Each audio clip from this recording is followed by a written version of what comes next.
શિક્ષણ વિભાગના આદેશથી સ્કૂલોએ રિક્ષા વાન કે સ્કૂલ બસમાં આવતા વિદ્યાર્થીના વાલીઓ પાસે સેલ્ફ ડિક્લેરેશન ફોર્મ ભરાવવાના શરૂ કર્યા છે, જેમાં લખાયું છે કે જે વાહનથી હું મારા બાળકને સ્કૂલ મોકલી રહ્યો છું તે વાહન મેં ચેક કરી લીધું છે અને સેફ છે. મુસાફરીમાં સમસ્યા સર્જાશે તો હું પોતે જ જવાબદાર રહીશ.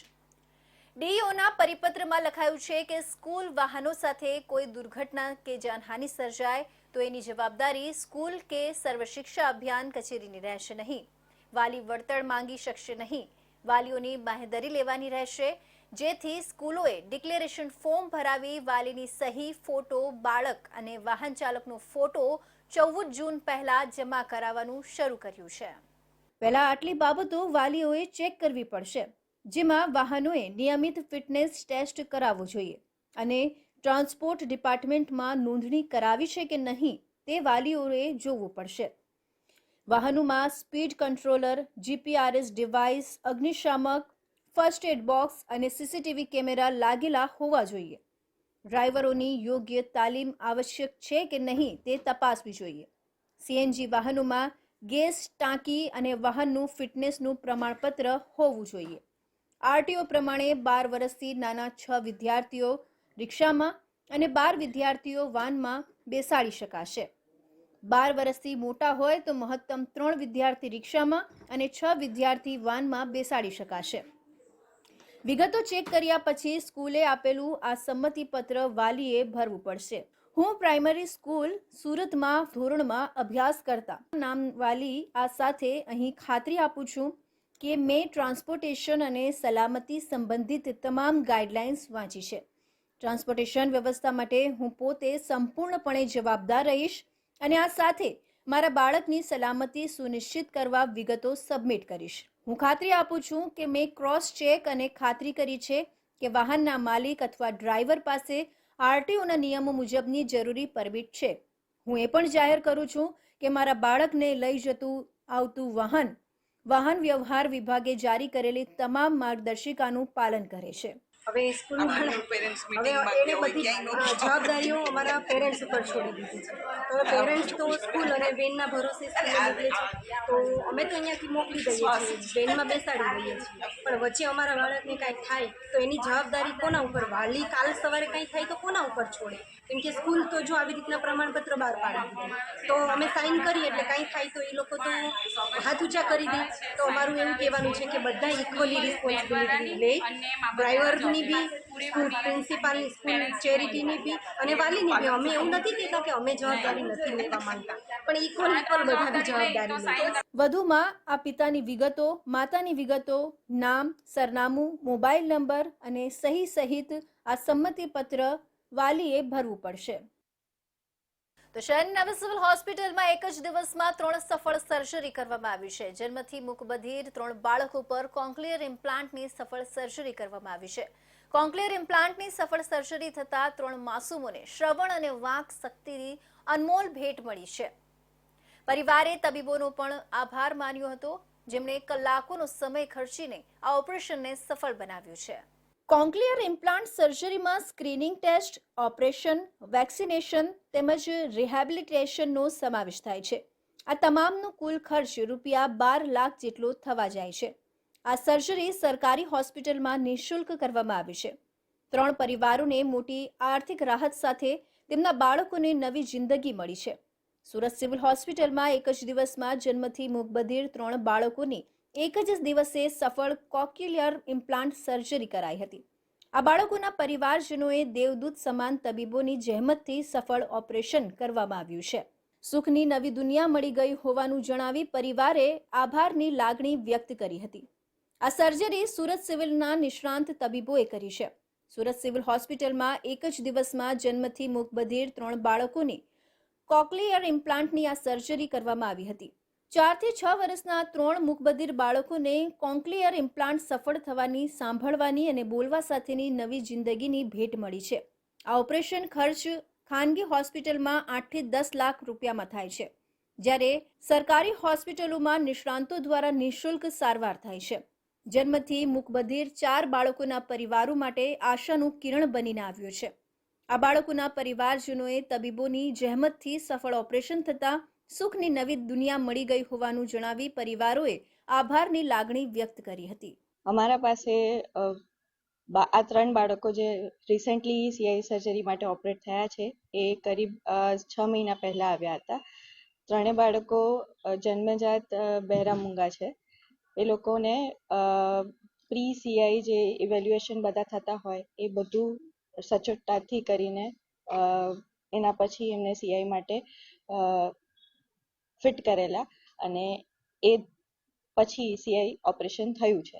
સીઆઈ ઓપરેશન એ લોકોનું સફળ રહ્યું છે, સારી રીતે થઈ ગયું છે. સરકારશ્રીની ગાઈડલાઈન પ્રમાણે જો એ બાળકો કોક્લિયર ઇમ્પ્લાન્ટ પ્રોગ્રામની અંડરમાં આવતા હોય એવા બાળકોને અમે કોક્લિયર ઇમ્પ્લાન્ટ કરવા માટેની તમામ સુવિધાઓ અને સગવડો અને ઇમ્પ્લાન્ટ જે એક કોસ્ટલી વસ્તુ છે, જે બહાર ઘણી મોંઘી હોય છે, એને અમે અહીંયા ફ્રી ઓફ કોસ્ટ સરકારશ્રીની પ્રતિબદ્ધતાને કારણે કરી રહ્યા છીએ. હાલ સુધીમાં અમે 12 બાળકોની આવી સર્જરી કરી રહ્યા છે. એ મને સિવિલ લાવ્યા, બરાબર. પછી સિવિલ લાવ્યા પછી એનો બધો બેરા રિપોર્ટનો એવો બધો ટેસ્ટ કરાવ્યો. પછી અહીંયા સાહેબે કીધું કે હવે તમારે કોક્લિયર ઇમ્પ્લાન્ટ કરવો પડશે, બરાબર. તો પછી કોક્લિયર ઇમ્પ્લાન્ટ કરાવ્યો. હવે કોક્લિયર ઇમ્પ્લાન્ટ કર્યા પછી સ્વિચ ઓન કર્યા પછી એને થોડુંક એક્ટિવિટી લે છે. આ સર્જરી જેટલી નાની વયે થઈ શકે એમાં એટલા જ સારા અને પ્રોત્સાહક પરિણામ આવે છે. તેમજ બાળકોની સંપૂર્ણ રિકવરી માટે ઓપરેશન બાદ પણ 1 થી 2 વર્ષ સુધી બાળકોને ઓડિટરી વર્બલ થેરપી માટેની જરૂર મુજબની સિટિંગો આપવામાં આવે છે, જે બાળકોને સ્પીચમાં મદદરૂપ થાય છે. અને 6 વર્ષ કે તેથી નાના જન્મથી મૂકબધિર બાળકોને કોક્લિયર ઇમ્પ્લાન્ટ અને ત્યારબાદના રિહેબિલિટેશનની સંપૂર્ણ સારવાર માટે પ્રાઇવેટ હોસ્પિટલોમાં 8 થી 10 લાખમાં થાય છે, ત્યારે સરકારી હોસ્પિટલોમાં વિનામૂલ્યે સારવાર થાય છે. વૈષ્ણવ દેવી જતા તીર્થયાત્રીઓની બસ પર હુમલો કરનારા આતંકીઓનો સ્કેચ જાહેર કરવામાં આવ્યો છે. જમ્મુ કાશ્મીર પોલીસે રિયાસીમાં બસ પર હુમલો કરનારા એક આતંકીનો સ્કેચ જારી કર્યો છે. આ સાથે જ સૂચના આપનારાઓને 20 લાખ રૂપિયાનું ઇનામ આપવાની જાહેરાત પણ કરવામાં આવી છે. કહેવામાં આવે છે કે આ આતંકીએ બસના ડ્રાઈવરને ગોળી મારી હતી. આતંકીએ ભારતીય સેના જેવા કપડાં પહેર્યા હતા. ઘટનાથી વૈષ્ણવ દેવી જતા મુસાફરોમાં ડરનો માહોલ છે. રવિવારે મુસાફરો ભરેલી બસ વૈષ્ણવ દેવી જતી હતી. આ દરમિયાન શિવખોડી મંદિરથી કટરા તરફ જતા સમયે આતંકીઓએ બસ પર હુમલો કર્યો હતો. આતંકીઓએ બસ પર કેટલીક ગોળીઓ વરસાવી હતી, જેમાં એક ગોળી બસ ચાલકને લાગી હતી અને તે બાદ વાહન ચાલકે બસ પરનો કાબુ ગુમાવતા બસ ખીણમાં પડી હતી. આ ઘટનામાં 9 લોકોના મોત થયા હતા, જ્યારે 41 મુસાફર ઘાયલ થયા હતા. પોલીસ અધિકારી અનુસાર આતંકીને શોધવા માટે 11 ટીમ લગાવવામાં આવી છે, જે સતત તમામ એરિયામાં તપાસ કરી રહી છે. 9 જૂનથી સાંજે રિયાસીમાં શ્રદ્ધાળુઓની બસ પર થયેલા હુમલાના 3 દિવસમાં 3 આતંકી હુમલા થયા છે. જ્યારે કઠુઆમાં પોલીસ અને આતંકવાદીઓ વચ્ચે અથડામણ ચાલી રહી હતી, ત્યારે આતંકવાદીઓએ ડોડામાં ભદરવા પઠાણકોટ રોડ પર છત્તરગઢામાં 4 રાષ્ટ્રીય રાઇફલ્સ અને પોલીસ ચેકપોસ્ટ પર ગોળીબાર કર્યો હતો. અચાનક થયેલા હુમલામાં 3 સુરક્ષાકર્મીઓ ઘાયલ થયા હતા. તેમને હોસ્પિટલમાં દાખલ કરવામાં આવ્યા છે. આ દેશ માટે ખૂબ દુઃખદ ઘટના છે કે છેલ્લા 3 દિવસથી સતત રવિવારે જે રિયાસીમાં ખૂબ દુઃખદ ઘટના ઘટી, જ્યારે આપણા શ્રદ્ધાળુઓ, હિન્દુ શ્રદ્ધાળુઓ દર્શન કરવા માટે કતરા જતા હતા, ત્યારે એમની બસ ઉપર આતંકી હુમલો થયો. અને એ કોઈ આતંકી ક્યાંના હતા હવે છુપી વાત રહી નથી. એ આતંકી ટેરરિસ્ટ ઓર્ગેનાઇઝેશન જે છે એ છે TRF, જેને પોતે આ કબૂલાત લીધી છે, જે પાકિસ્તાનનું ટેરરિસ્ટ ઓર્ગેનાઇઝેશન છે, કે એ આ હુમલા પાછળ છે.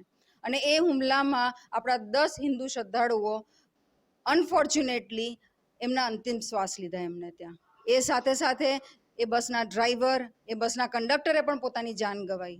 હજી આપણે આ દુઃખમાંથી ઉભર્યા નહોતા ત્યારે સોમવારે કથુઆ ડિસ્ટ્રિક્ટમાં ફરી એક ટેરરિસ્ટ હુમલો થયો, પણ ત્યાં તરત જ પોલીસ ફોર્સે એક્શન લીધી અને ટેરરિસ્ટને ઢેર કર્યો.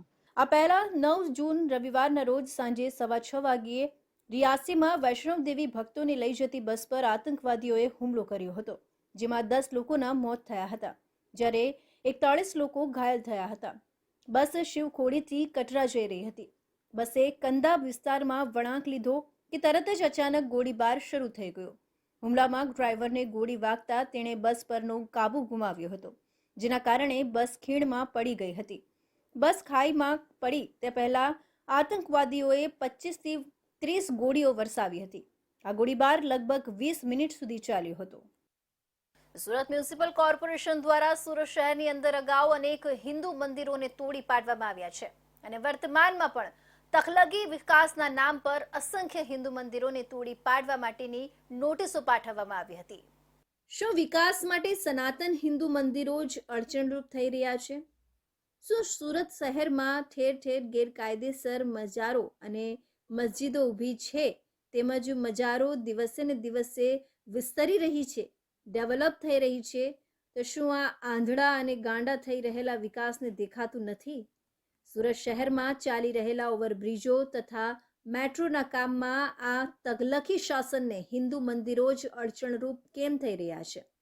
મજારો મસ્જિદો કેમ નહીં? શા માટે સહિષ્ણુ હિન્દુ સમાજને આવો અન્યાય કરવામાં આવી રહ્યું છે? સુરત શહેરમાં વિકાસના જે કામો ચાલી રહ્યા છે તેમાં અનેક જગ્યા પર મજારોને મસ્જિદોને બચાવીને પ્રોટેક્ટ કર્યું છે. આવું શા માટે? શું મુસ્લિમ સમાજ તલવારો લઈને રસ્તા પર ઉતરી આવે એટલા માટે કે વોટ બેંક માટે? શા માટે આવો ભેદભાવ થઈ રહ્યો છે? સુરત શહેરમાં અગાઉ પણ અસંખ્ય હિન્દુ મંદિરો તોડી નાખ્યા છે. માટે હવે હિન્દુ મંદિરોની રક્ષા અને હિન્દુ ધર્મ સંસ્કૃતિની રક્ષા માટે વિશ્વ હિન્દુ પરિષદ કટિબદ્ધ બન્યું છે. ત્યારે મંદિરોની સુરક્ષા માટે હિન્દુ સમાજ તથા વિશ્વ હિન્દુ પરિષદ રસ્તા પર ઉતરી આવીને જલદ આંદોલન કરતા ખચકાશે નહીં તેવું જણાવ્યું હતું. મંદિરો તોડવાના આવા તગલકી કૃત્યોને હિન્દુ સમાજ ક્યારેય સહન નહીં કરે. માટે સુરત શહેરના શાસકોએ અગાઉ જે મંદિરો તોડ્યા છે તેના બદલામાં તે મંદિરો માટે જગ્યા ફાળવવામાં આવે તથા હાલમાં જે મંદિરોને નોટિસો આપવામાં આવી છે તેને તાકીદે પરત ખેંચવામાં આવે એવી આવેદન સાથે માંગણી કરવામાં આવી હતી.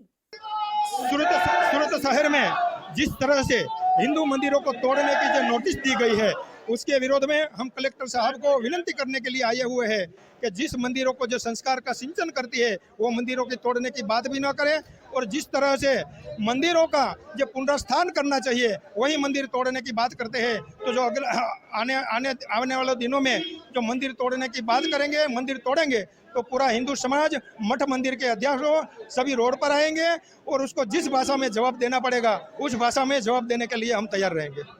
આજે મઠ મંદિરોને તોડવા માટેની જે નોટિસ આપવામાં આવી છે એના વિરોધમાં સાધુ સંતો અને બજરંગ દળ વિશ્વ હિન્દુ પરિષદના બધા જ સભ્યો ઉપસ્થિત થયા છે. આજે 50-50, 100-200 વર્ષથી જે મંદિરો જૂના છે એને તોડવા માટેની જે આ નોટિસ બજાવવામાં આવી છે એ નોટિસના વિરોધમાં અહીંયા કલેક્ટરશ્રીને આવેદનપત્ર આપવા માટે સાધુ સંતો અને બધા જ લોકો ઉપસ્થિત છે. જો જે મંદિરો રોડ ઉપર છે અથવા એને હટાવવા માટેની જે કાર્યવાહી છે એના માટે વૈકલ્પિક વ્યવસ્થા કરવામાં આવે. જ્યાં સુધી અવૈધ અને જાહેર માર્ગો પર અવરોધક એવી મજારો તથા મસ્જિદોનું ડેમોલિશન કરવામાં નહીં આવે ત્યાં સુધી સુરત શહેરમાં હવે એક પણ મંદિરની કાંકરી પણ નહીં ખરવા દે.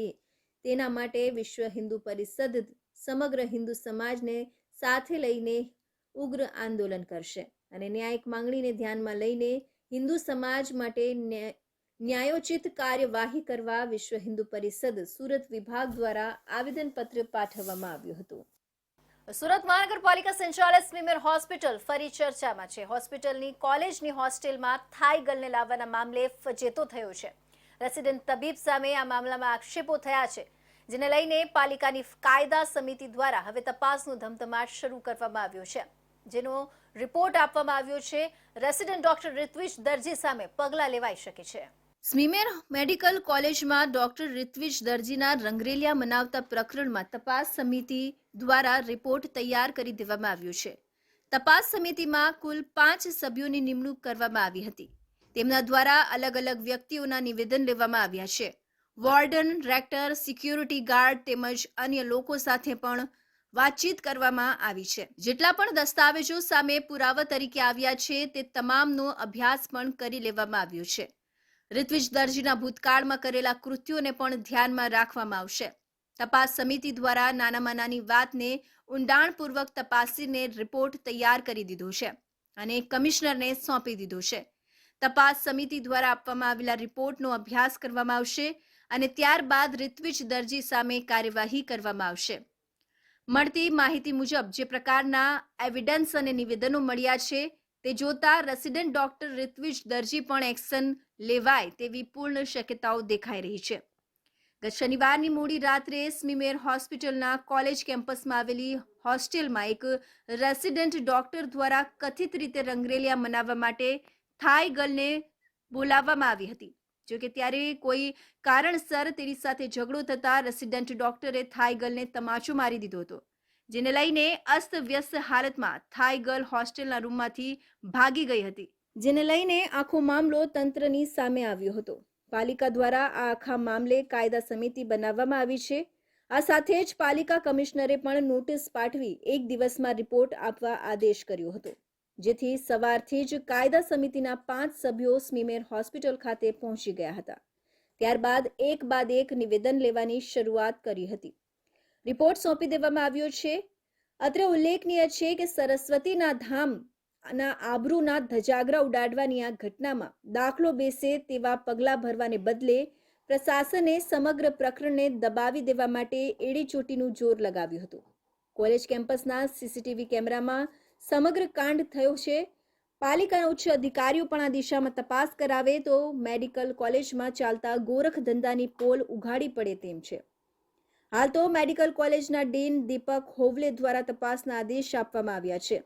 ઋત્વિક દરજી પહેલા 6 મહિના પહેલા સસ્પેન્ડ થઈ ચૂક્યો છે.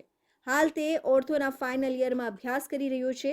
ત્યારે જો ઋત્વિક દરજી કસૂરવાર ઠરે તો કડકમાં કડક સજા થાય તેવી શક્યતાઓ જોવાઈ રહી છે. સ્મીમેર મેડિકલ કોલેજના કોઈ થાઈ ગર્લને હોસ્ટેલમાં લાવવામાં આવી હોવાની અંદાજે આ પહેલી ઘટના છે, જેથી કસૂરવાર વિરુદ્ધ બીજા રેસિડેન્ટ તબીબોમાં દાખલો બેસે તેવી સજા કરવામાં આવે તેવી પણ શક્યતા છે. તો વલસાડના ઉમરગામ તાલુકાનું કૌભાંડમાં સદારા માટે અગ્રેસર બનેલું 16 સુંબા ગ્રામ પંચાયતની લાલિયાવાળી ક્ષતિ થઈ છે. ઉમરગામના 16 સુંબા ગામનો પૂર્વ વિસ્તાર મહારાષ્ટ્ર રાજ્યની બોર્ડર સાથે જોડાયેલો છે. અહીંથી પસાર થતો ભૂતકાળનો બહુચર્ચિત રોડ રેલવે ઓવરબ્રિજના સર્વિસ રોડ માર્જિનમાં થયેલી ઘાલમેલના કૌભાંડ બાદ હવે ગટર ડ્રેનેજ લાઇનનું મસમોટું કૌભાંડ ઉજાગર થઈ રહ્યું છે. જોકે આ પણ એક સુનિયોજિત કૌભાંડ છે.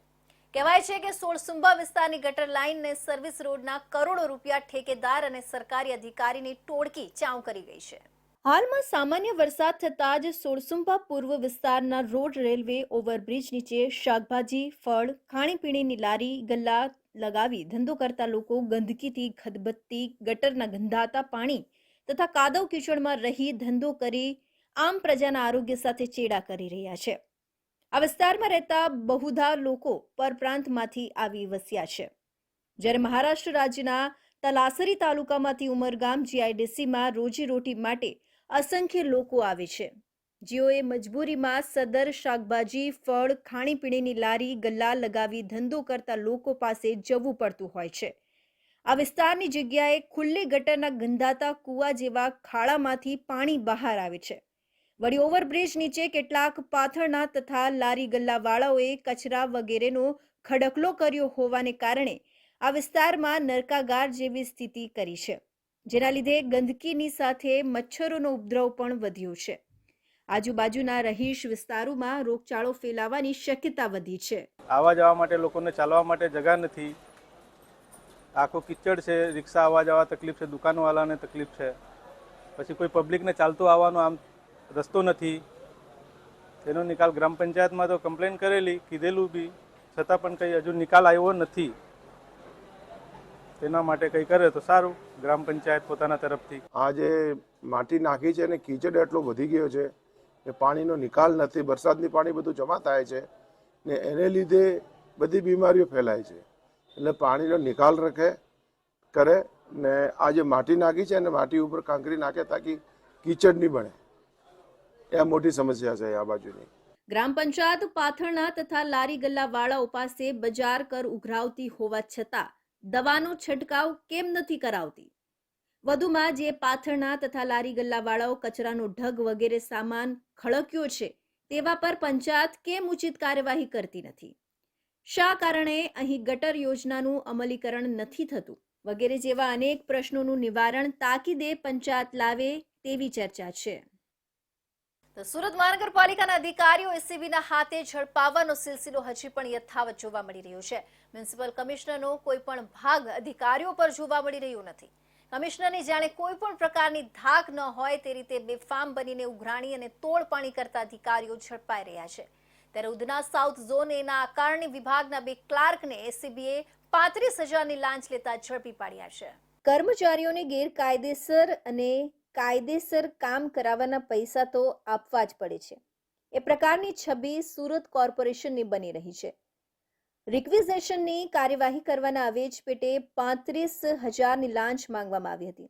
દરમિયાન એસીબીએ છટકું ગોઠવી બંનેને ઝડપી પાડી કાયદેસરની કાર્યવાહી હાથ ધરી છે. સુરતમાં ઉધના સાઉથ ઝોન એમાં આકારણી વિભાગના ક્લાર્ક જિગ્નેશ કુમાર ચિમનભાઈ પટેલ અને મેહુલ કુમાર બાલુભાઈ પટેલને એસીબીએ 35,000ની લાંચ લેવા મામલે ઝડપી પાડ્યા છે. એસીબીએ છટકું ગોઠવીને ખટોદરા રોકડિયા હનુમાન મંદિરની પાછળથી લાંચ લેતા ઝડપી પાડ્યા હતા. અત્રે ફરિયાદ મળેલી કે ઉધના જાન સુરત મહાનગરપાલિકા વહીવટી ક્લાર્ક તરીકે ફરજ બજાવતા જિગ્નેશ પટેલ તેમજ મેહુલ પટેલ જે બંને ક્લાર્ક તરીકે ફરજ બજાવે છે, વર્ગ 3ના અધિકારી છે બંને. એમાં જિગ્નેશનો પગાર 35,000 છે તથા મેહુલનો પગાર 36,000 રૂપિયા છે. આ કામે મળેલ ફરિયાદના કામે કે વેરાનું રિક્વિઝિશન કરવા માટે આ બંને આરોપીએ ફરિયાદી પાસેથી 35,000 રૂપિયાની લાંચની માગણી કરેલી અને એ માગણી કરેલ લાંચની રકમ સ્વીકારતા બંને જણા પકડાઈ ગયેલ છે, જેઓ બંને વિરુદ્ધ કાયદેસર કાર્યવાહી હાથ ધરવામાં આવેલી છે. એક વ્યક્તિ મકાનનો વેરો સુરત મહાનગરપાલિકામાં ભરતો આવ્યો છે અને એ મકાનનો વેરો દર 3 વર્ષે રિક્વિઝિશન કરવાનો થતો હોય છે. જે વેરો રિક્વિઝિશનની કાર્યવાહી કરવાના અવેજ પેટે બંને આરોપીઓએ એકબીજાના મેળા પીપળામાં 35,000ની લાંચ માંગી હતી. આ દરમિયાન ફરિયાદ થતા એસીબીએ છટકું ગોઠવ્યું હતું અને મેહુલ કુમાર પટેલને લાંચ સ્વીકારતા જ એસીબીની ટીમ પહોંચી હતી અને સ્થળ પરથી જ બંને આરોપીઓને ઝડપી પાડ્યા હતા. તો ભારતમાં કુદરતને ખુશ કરવાની દરેક ધર્મની અનોખી પરંપરા પૂર્વજોથી ચાલી આવી છે. ત્યારે નવસારી પારસી સમાજ વર્ષોની પ્રથા મુજબ પવિત્ર બહેમન મહિનાના રોઝ દિનની ઉજવણી આનંદ ઉલ્લાસભેર કરવામાં આવે છે. વરસાદને રીઝવવાની અનોખી પરંપરાની ઉજવણી પારસી સમાજ દ્વારા કરવામાં આવી રહી છે. ભારતમાં પારસી સમાજ ગુજરાત રાજ્યના સંજાણ બદરે આગમન કરી દૂધમાં સાકરની જેમ ભળી ગયા. આ પારસી ધર્મમાં બહેમન મહિનો પવિત્ર કહેવાય છે. આ માસમાં પારસીઓ માંસ માછલીઓ ત્યાગ કરી શાકાહારી ભોજન પુરવાર કરે છે. આ માસ દરમિયાન પારસી કોમ પોતાના કુટુંબના મૃત્યુ પામેલા પિતૃઓની પૂજા કરે છે. માટે પારસી સમાજમાં બહેમન મહિનાનું પવિત્ર મહિના તરીકે મહત્વ છે. પારસી ધર્મમાં બહેમન માસના રોઝ દિન સૌથી પવિત્ર દિન કહેવાય છે. દરેક જ્ઞાતિ ધર્મજનો મારફતે વરસાદને રીઝવવાની અનોખી પરંપરા આવી રહી છે. ત્યારે નવસારી પારસી સમાજ દરેક જ્ઞાતિ ધર્મજનો મારફતે વરસાદને રીઝવવાની અનોખી પરંપરા આવી રહી છે. ત્યારે નવસારી પારસી સમાજે વરસાદ રીઝવવાની શરૂઆત 1959ના વર્ષમાં આવેલા દુકાળના સમયથી વરસાદને રીઝવવાની પરંપરા આરંભ કરી છે. ત્યારથી આ ઘી ખીચડીનો કાર્યક્રમ યોજી મેઘરાજાને રીઝવે છે. આદિને પારસી સમાજના બાળકો અને પુરુષો સમાજના દરેક ઘરે ઘરે ફરી અનાજોનું દાળ, ચોખા, ઘી અને તેલ ઉઘરાણું કરે છે તથા આ દિનને ઘી ખીચડીનો દિન તરીકે પણ ઓળખાય છે. તેમજ વરસાદને રીઝવવા માટે પારસી લોકગીત ઘી ખીચડીનો પૈસો દોડિયાનો રૂપિયો, વરસાદ જીતો આએગા નું ગીત ગાઈ દાળ, ચોખા અને ઘી ઉઘરાવી ખીચડીનું સામૂહિક ભોજન કરે છે. જેમ હિન્દુઓનો શ્રાવણ મહિનો હોય છે તેમ અમારા પારસીઓનો બમન મહિનો હોય છે. ને જ્યારે નવસારીમાં દુકાળ પડ્યો હતો ત્યારે અમે બધા પારસીઓ ફરતા હતા, વરસાદની માંગણી કરતા હતા કે વરસાદ વહેલો આવે. તે માટે અમે આ તહેવાર ઉજવીએ છીએ. આમાં અમે ઘરે ઘરે જઈને દાળ, ચોખા, ચાવલ, અનાજ ને બધું લઈએ છીએ ને તે ત્યાંથી પછી અમે લોકો અમારા પારસીઓની વાડીમાં જઈએ, જમવાનું બનાવીએ અને સૌથી પહેલા અમે કૂતરાને ખવડાવીએ છીએ. કારણ કે કૂતરા અમારામાં બહુ મહત્વનું છે ને પછી અમે ખાઈએ છીએ. વરસાદની અનિયમિતના કારણે ખેતી ઉત્પાદન પર માઠી અસર થતી હોય છે. ત્યારે વરસાદ સમયસર અને નિયમિત આવે તેવા શુભ આશયથી યોજાતા ઘી ખીચડીના કાર્યક્રમમાં માનવ કલ્યાણ માટે વરસાદ જરૂરી છે અને તેની પધરામણી સમયસર થાય તેના માટે પારસી પોતાની ધાર્મિક માન્યતા પ્રમાણે કરીને સમગ્ર માનવજાતના કલ્યાણનો સંદેશો આપી રહ્યા છે.